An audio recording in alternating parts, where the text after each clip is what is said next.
Hello kids, I'm Nancy Panchal, your educator and mentor on YouTube. Welcome to High Speed Education. आज हम class 9 का grammar का topic figures of speech actually topic poem में आता है but तो भी हम इसको ग्रामर में कंसिडर करते हैं क्योंकि हर साल दो क्वेश्चन इसमें से बनते हैं। टोटल 28 फिगर्स ऑफ स्पीच होती है बट हर एक स्टैंडर्ड के अकॉर्डिंग आती है, तो हम ऑर्डर वाइज ही पढ़ेंगे। जो आपके लिए इम्पोर्टेंट हो वो आप अभी अपने याद रखना, बाकी सब आपकी जनरल नॉलेज के लिए है। तो let's start. First figure of speech, simile. Simile figures मतलब सिमिली क्या है? सिमिली दो चीज का अनलाइक चीज का कंपैरिजन है। मतलब अगर आपको सिमिली ढूंढना है कोई भी सेंटेंस में तो आपको सिर्फ लाइक और एज ढूंढना है। सपोज ये एग्जांपल्स है, the great Khali looks as strong as ox, she is beautiful like a rose. इसमें एज है और इधर लाइक है। कभी भी सेंटेंस में अगर एज या लाइक दिखे तो उसे सिमिली कहते हैं। Second, metaphor. A metaphor makes a comparison between two unlike things or idea. Metaphor मतलब इनडायरेक्ट कंपैरिजन। कोई भी इंसान का कोई भी चीज से इनडायरेक्ट कंपैरिजन हो या फिर कोई भी चीज का कोई दूसरी चीज से इनडायरेक्ट कंपैरिजन हो। Suppose she is a night owl. अब इस ये लड़की को नाइट आउल से इनडायरेक्टली कंपेयर किया, मतलब ये रात को जागती होगी शायद इसलिए इसको नाइट आउल का है। ही इज एन ओर्क, मतलब इसको ओर्क से कंपेयर किया है। ओर्क मतलब राक्षस, तो मतलब इसके नेचर राक्षस जैसा होगा, इसके लिए इसका इनडायरेक्ट कंपैरिजन ओर्क के साथ किया है। Now hyperbole. Hyperbole use exaggeration for emphasis और इफेक्ट। हाइपरबोल मतलब कोई भी चीज को ज्यादा ही मतलब बढ़ा चढ़ा के बोलना। सपोज इसका एग्जांपल है, I have told you 1000 times.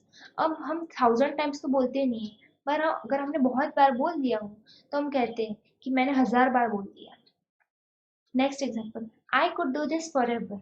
मैं ये हमेशा कर सकता हूँ। अब ऐसी कोई भी चीज़ है जो हम हमेशा नहीं कर सकते। दैट्स वाई ये सेंटेंस भी एग्जेगरेशन, मतलब हम थोड़े टाइम के लिए कर सकते हैं पर उसको हम कहते हैं कि मैं तो ये पूरी जिंदगी कर सकता हूँ, ये गेम मैं पूरी जिंदगी खेल सकता हूँ। Now personification. Personification gives human qualities to non-living things or ideas. An animal, bird, idea or object is seen in human terms. अब पर्सोनिफिकेशन में ह्यूमन बींग्स की क्वालिटी नॉन लिविंग थिंग्स को देते हैं हम। Suppose example, the snowflakes dance. अब snowflakes non living thing है और हमने कहा स्नोफ्लेक्स डांस, मतलब अगर आसमान से बर्फ गिर रही हो तो हम उसको ऐसा कह सकते हैं, द स्नोफ्लेक्स डांस, मतलब स्नोफ्लेक्स डांस करते हुए नीचे आ रहे हैं। The moon smiled upon a river. अब मून नॉन लिविंग थिंग है, मून स्माइल नहीं कर सकता पर हमने तो भी कहा कि moon smiled upon a river, कि चांद नदी को देख के हंसा। Tautology. It is a repetition of same idea in different words. Tautology means एक सेंटेंस में सेम आइडिया के दो डिफरेंट वर्ड्स हो गए, मतलब दो वर्ड्स के मीनिंग सेम हो रहे होंगे बट वो दो बार रिपीट हो गए एक सेंटेंस में। Suppose I get up at 5 AM in the morning. अब यहाँ पे 5 AM है, ये भी मॉर्निंग का टाइम ही है, और इन द मॉर्निंग, अब दोनों चीजें सेम है बट दो अलग वर्ड्स में डिस्क्राइब किया। The evening sunset was beautiful. अब सनसेट इवनिंग में ही होता है, दैट्स वाई ये इवनिंग और सनसेट सेम चीज सेम आइडिया रिप्रेजेंट करे कि इवनिंग का टाइम है, बट तो भी दो वर्ड एक सेंटेंस में यूज किए हैं। फिगर्स ऑफ स्पीच का पर्पज ये है कि हम पोयम को बहुत सुंदर तरीके से प्रेजेंट कर सकें, इसलिए हम अलग अलग फिगर्स ऑफ स्पीच यूज करके पोयम को कैची बनाते हैं। Now 6, alliteration. Alliteration is a repetition of beginning sounds of the of neighboring words. Example, my dear dear is dear. Now second, little Lakshman likes lychee. अब यहाँ पे L sound repeat हो रहा है, हर एक वर्ड में एल साउंड रिपीट हो रहा है। लिटिल लक्ष्मण लाइक्स लीची, इस कोई भी ऐसे बिगिनिंग साउंड रिपीट हो तो इसको एलिटरेशन कहते हैं। इसका और एक एग्जांपल है, she sells sea shell on the sea shore. ये एग्जांपल भी एलिटरेशन में आता है। हम कभी कभी टंग ट्विस्टर्स देखते हैं ना, बस वही एलिटरेशन होता है। Now 7th, onomatopoeia. It is a term word for the words that sounds like what it is describing. Onomatopoeia means basically कोई भी टाइप का साउंड, कोई भी टाइप का साउंड अगर पोयम की लाइन में आए तो वो ओनोमेटोपिया ही होगा। Suppose swords slang and the gun boomed, या फिर बज, या फिर मियाओ, कुछ भी हो जाए वो ओनोमेटोपिया में ही आएगा क्योंकि कोई भी टाइप का साउंड है ये इसी कैटेगरी में आता है। ऑक्सीमोरोन। अब ऑक्सीमोरोवर्सी में, क्योंकि दोनों सिमिलर है, इसको याद करने में मतलब कंफ्यूज हो जाते हैं बच्चे, तो आप ध्यान से देख लेना। It is a two contradictory terms use together. इसमें दो कॉन्ट्राडिक्टरी टर्म्स एक साथ हैं। Like example, the comedian was seriously funny. ये दोनों एंटोनियम्स एक दूसरे के, फनी और सीरियसली दोनों एक दूसरे के विरुद्धार्थी है, बट तो भी एक साथ यूज किए गए हैं। इंस्टर एंटिथेसिस में दोनों दूर है, मैनी एंड फ्यू, बीच में दूर है, मतलब एक साथ नहीं है। यहाँ पे एक साथ आते हैं।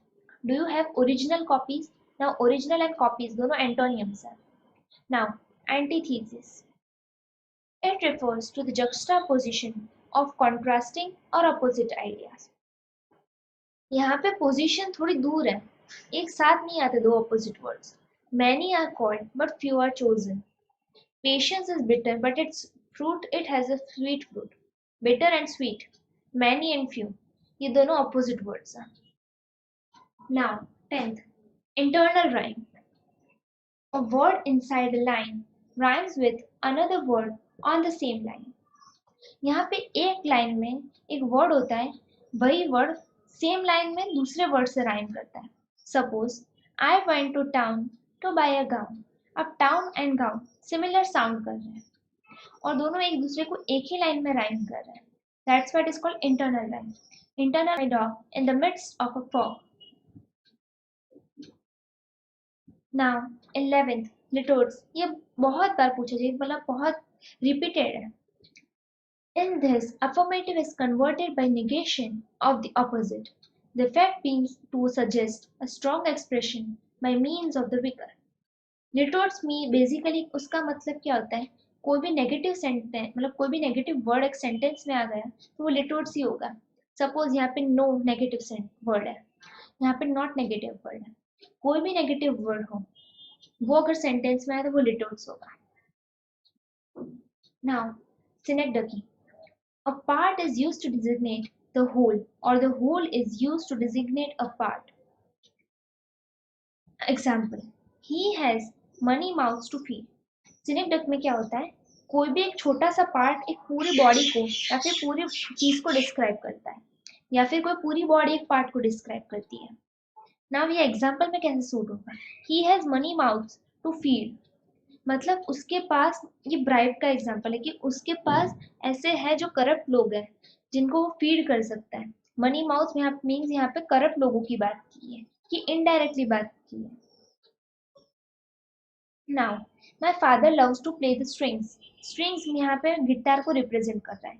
यहाँ पे एक छोटा सा पार्ट है जो पूरी बॉडी को डिस्क्राइब कर रहा है, स्ट्रिंग्स गिटार को रिप्रेजेंट कर रही है। That's why my father loves to play the strings. यहाँ पे उसके फादर को गिटार बजाना पसंद है, बट यहाँ पे स्ट्रिंग्स लिखा है।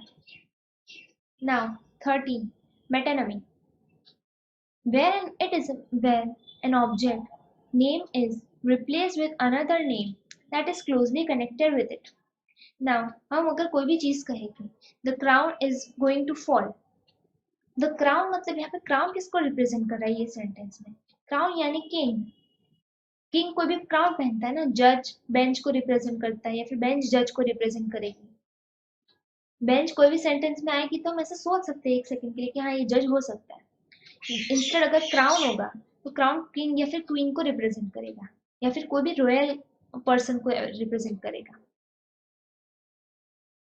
Next, apostrophe. नाउ एपोस्ट्रोफी क्या है, यहाँ पे डायरेक्ट एड्रेस टू डेड या फिर एब्सेंट, कोई भी चीज एब्सेंट हो या फिर डेड हो या फिर मरी हुई हो या फिर ना हो, उसको डायरेक्टली हम एड्रेस करते हैं, मतलब डायरेक्टली उसके नाम के साथ उसको बुलाते हैं। Suppose example, O pardon me the bleeding piece of earth. यहाँ पे अर्थ को कह रहा है कि मुझे माफ कर दो। अब अर्थ नॉन लिविंग थिंग है, तो उसको हम अगर डायरेक्टली एड्रेस करें तो ये apostrophe. O holy night the stars are brightly shining.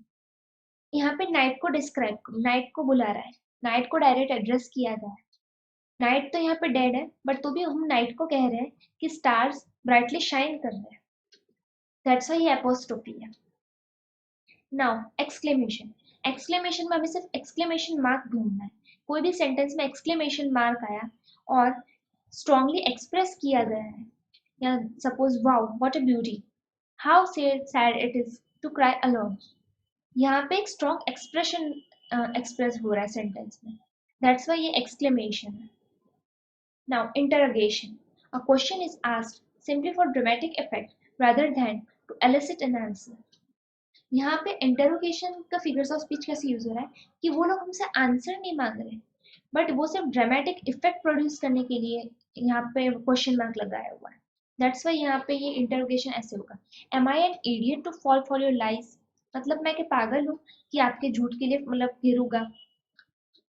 तो यहाँ पे हमसे कोई आंसर नहीं मांगा, बट यहाँ पे ड्रामेटिक इफेक्ट किए मतलब क्रिएट किया है। ये सब सीरियस और चीजों में हमको ज्यादा मिलता है ये सब देखना।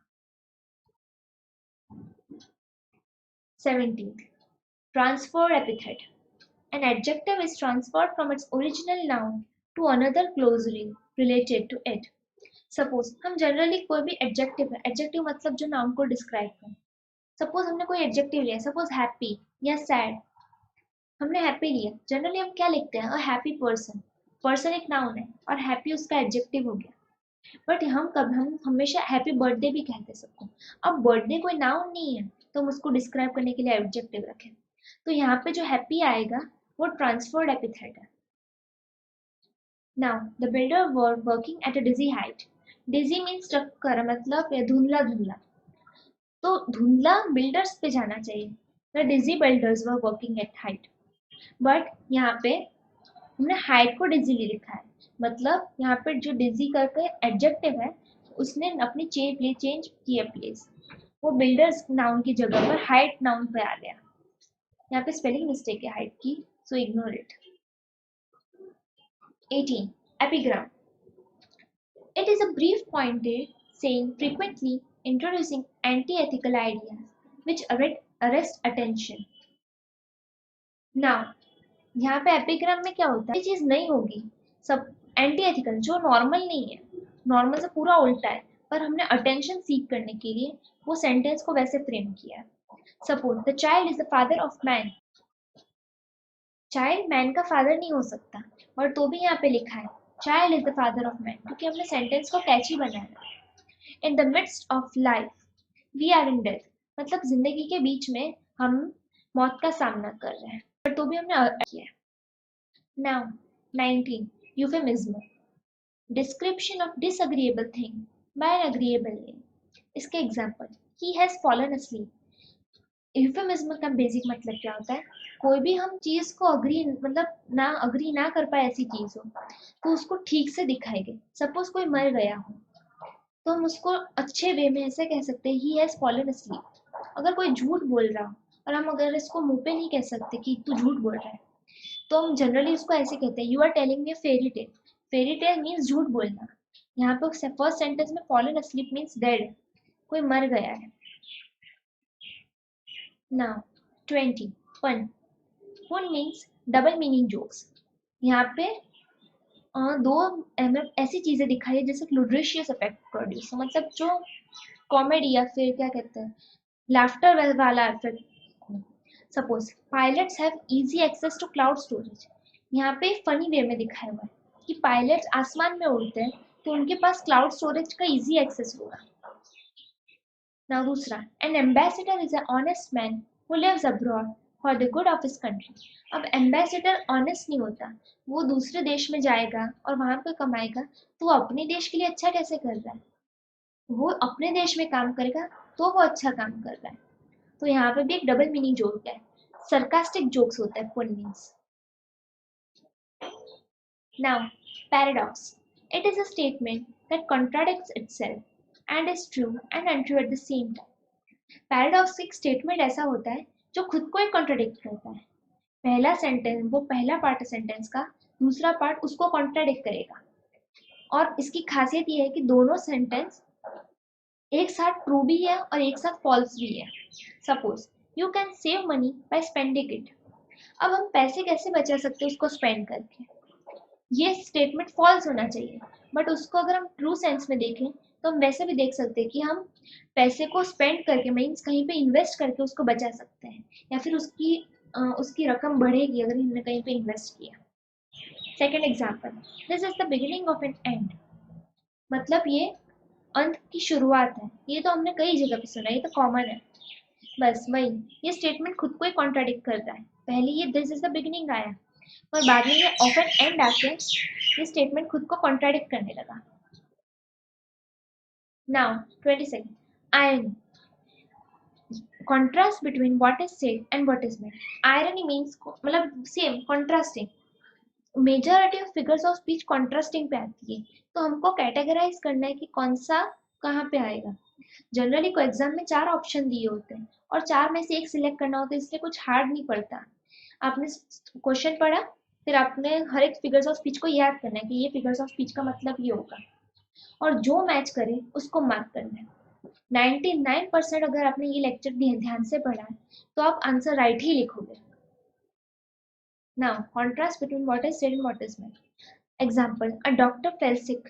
अब डॉक्टर जो मतलब बीमारी का इलाज करता है वो खुद बीमार हो गया, मीन्स ये कॉन्ट्रास्ट आया सेंटेंस में। Pilot has fear of height, means pilot को हाइट से डर लगता है, पर पायलट खुद एयरप्लेन मतलब आसमान में रहता है, तो उसको हाइट का डर कैसे हुआ? तो फिर इसमें कॉन्ट्रास्ट इस पर्सन की ऑक्यूपेशन को उसके क्वालिटी से कॉन्ट्रास्ट किया है। एनाफोरा,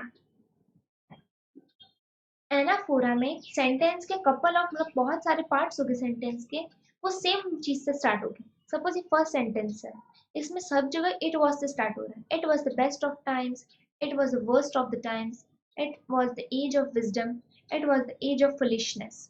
यहाँ पे सब जगह इट वाज आया, मतलब कोई भी स्मॉल फ्रेज अगर रिपीट हो रहा हो तो उसको एनाफोरा कहेंगे। We shall not flag or fail. We shall not go on to the end. We shall never surrender. यहाँ पर we shall repeat हो रहा है, इसको एनाफोरा कहते हैं। Now, assonance. Assonance is a repetition of vowel sound in the words that are close together. The sound don't have to be the beginning of the word. यहाँ पे beginning का spelling mistake है। तो इसमें क्या दिखाया है, यहाँ पे एक पर्टिकुलर साउंड रिपीट हो रहा है। Jerry went here and here, now here, means यहाँ पे ई आर ई जो सेंटेंस के हर एक के पीछे है, here and here, now here, यहाँ पे जो ईयर साउंड है वो रिपीट कर रहा है। ये वोवल साउंड है क्योंकि इसमें ई आ रहा है। Bear is near but no need to fear, यहाँ पे भी ईयर ई आ रहा है, मतलब वोवल साउंड वो रिपीट हो रहा है। Now 25th, एनास्ट्रोफी. The normal word of subject, verb and object is changed. यहाँ पे ऑर्डर चेंज हुआ है। जनरली हम सेंटेंस में क्या होता है, पहले सब्जेक्ट आता है, फिर वर्ब आता है एंड देन ऑब्जेक्ट आता है, बट यहाँ पे उसका ऑर्डर ही चेंज कर दिया। यहाँ पे पहले इन लोगों ने ऑब्जेक्ट लिखा है, फिर सब्जेक्ट लिखा है एंड देन वर्ब है। सपोज ये sentence example, I lack patience होना चाहिए था, बट उसकी जगह पेशेंस आई लैक लिखा है। A roast is what we will have for dinner.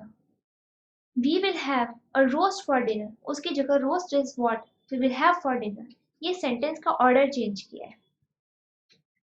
26th, climax.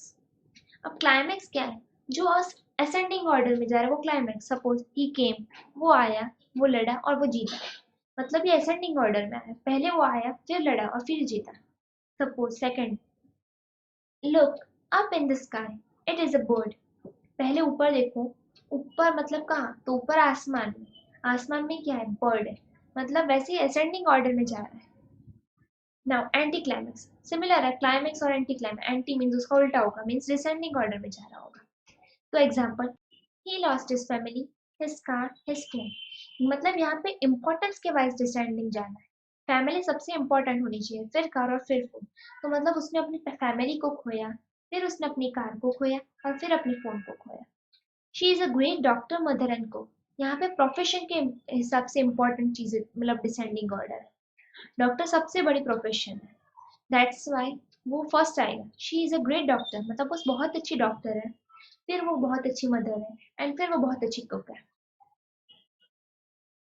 Now last आज के लेक्चर के लिए, repetition. Repetition of same words और फ्रेजेस, कोई भी वर्ड रिपीट हो रहा होगा सेंटेंस में, suppose rain rain go away या फिर ट्विंकल ट्विंकल लिटिल स्टार, तो वो रिपीटेशन, यहाँ पे रेन रिपीट हो रहा है, यहाँ पे ट्विंकल रिपीट हो रहा है। रिपीटेशन के तो बहुत एग्जाम्पल हमने पीछे भी कहीं देखे हैं। सपोज रिपीटेशन का एग्जांपल मैंने देख यहाँ पे देखो, Jerry went here and there and now here, यहाँ पे हियर 2 बार रिपीट हो रहा है तो ये एग्जांपल में रिपीटेशन में ही जाएगा। बट यहाँ पे एस एन एस भी, सपोज अगर एग्जाम में दोनों ऑप्शन दी हुई है सेंटेंस के लिए, Jerry went here and there now here, तो यहाँ अगर यहाँ पे एज एन एस रिपीटेशन दोनों दिए तो दोनों राइट हो गए, एक भी रॉन्ग नहीं हो सकेगा। So that's all for today. ये टॉपिक बहुत इंपॉर्टेंट है, हर मतलब 90% बच्चों को इसमें प्रॉब्लम आता है, दैट्स वाई मैंने ये पहले लेक्चर लिया। अब मैं पोएम के लेक्चर दूंगी तो आपको इजी हो जाए कि पोएम आप कनेक्ट कर पाओ, अगर आप लाइन पढ़ो तो आप खुद सोच पाओ कि यहाँ पे कौन सी फिगर्स ऑफ स्पीच अप्लाई होगी। नो डाउट मैं पोएम के एंड में फिगर्स ऑफ स्पीच करवाऊंगी वो पोएम रिलेटेड, बट तो भी ये प्रैक्टिस में रखना, तो आप भूल ना जाओ कि कौन सी फिगर्स ऑफ स्पीच कहाँ पे अप्लाई होगी। I hope you like the video. If you like the video, please like, share and subscribe my channel and forward it to your friends. Thank you.